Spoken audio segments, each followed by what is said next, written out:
Hello hello ma'am கொஞ்சனாச்சும் உங்களுக்கு common சென்ஸுங்கிறது இருக்குதா இல்லைங்களா? ஆ ஹலோ ஹலோ ஊன் மேம் தயவுசெய்து வாயை திறந்து பேசுங்க. எனக்கு சும்மா ரேஸ் பண்ணாதீங்க. பவானி தானே பேசுறது? ஹலோ காமன் சென்ஸ் இருக்கா இல்லைங்களா உங்களுக்கு? இவ்வளோ நான் பேசிட்டு இருக்கேன், எதுக்கு நீங்கள் பேச மாட்டேங்கிறீங்க? ஆ நீங்கள் பண்ண அமௌண்ட்டை நான் ரிஜெக்ட் பண்ணணுமா, இல்லை நீங்கள் பண்ண அமௌண்ட்டுக்கு நான் என்ஓசி வர வைக்கணுமா? இப்போ நீங்கள் பதில் சொன்னால் தான் என்னால் பேச முடியும். நீங்கள் பதில் சொல்லாமல் இருந்தீங்கனாக்கா நான் என்ன பண்ணணுமோ அது பண்ணிவிடுவேன் மேம். நீங்கள் பண்ண 2000 அமௌண்ட் எங்கே போடுறது நான்? ஆ ஹலோ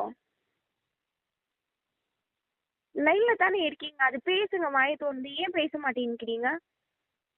அவ்வளோ கூட உங்களுக்கு தெரியாதா? எவ்வளோ நாளாக கால் பண்ணணும் உங்களுக்கு நான்? உங்கள் ஹஸ்பண்டை கால் பண்ண காலே போக மாட்டேங்குது. வாட்ஸ்அப்பில் கால் பண்ணாலும் வாட்ஸ்அப்பில் கால் போக மாட்டேங்குது. என்ன விளையாடிட்டு இருக்கீங்களா 2 பேரும் சேர்ந்துக்குன்னு? எங்களுக்கு என்ன வேறு வேலை இல்லைங்களா? அறிவில்லை உங்களுக்கு ஃபோன் எடுத்து பேசணும்னு சொல்லிட்டு?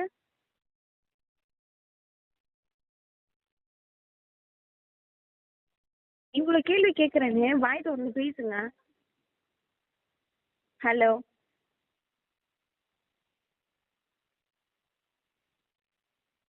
உங்கள்கிட்ட தான் பேசிட்டு இருக்கேன் நான், உங்கள்கிட்ட தான் கேட்டுன்னு இருக்கேன் நான். வாயை திறந்து பேசுங்க.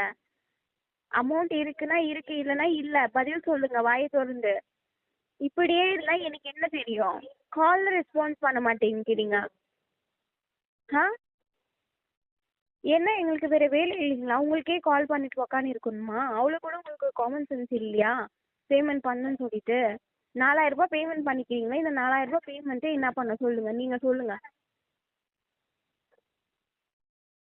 சாரி 2000 பண்ணியிருக்கீங்க, அந்த 2000 அமௌண்ட் என்ன பண்ணணும்னு சொல்லுங்கள்.